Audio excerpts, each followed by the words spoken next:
This is Scott. My wife and I are the managers of Hortus Arboretum and Botanical Gardens in Stone Ridge, New York, and I'm here to talk about another fairly pest-resistant, easy-to-grow plant. This is Goumi, Eleganus multiflora.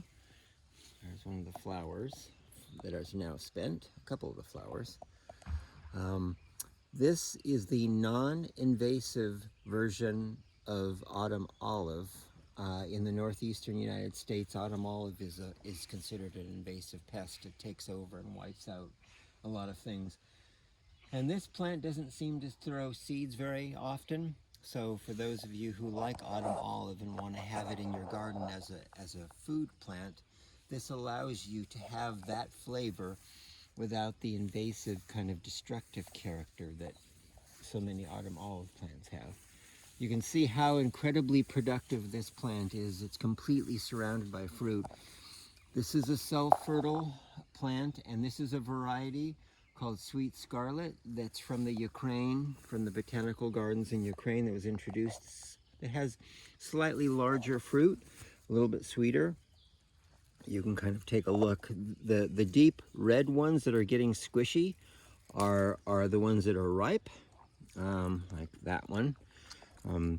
Pest-free, the plants fix nitrogen in the soil, and there are so much fruit on one large mature shrub that birds can actually build nests in this plant and not really bother it too much, so that we get enough to nibble on and to make jam.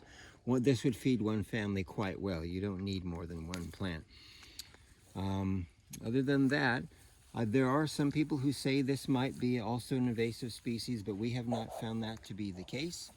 In maybe 18, 20 years of growing this plant, we have not seen it throw more than a handful of seedlings, not even 10. And that's when it produces thousands of fruit every year. So I think this is a good addition to a lot of gardens. It's very cold hardy.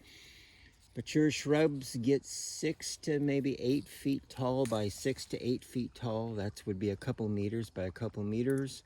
It fixes nitrogen in the soil.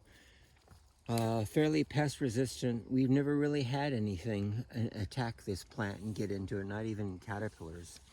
And again, wildlife will nibble on this and take fruit, but there's so much, it doesn't really matter too much. So I think this is a good pest resistant plant for people to try out.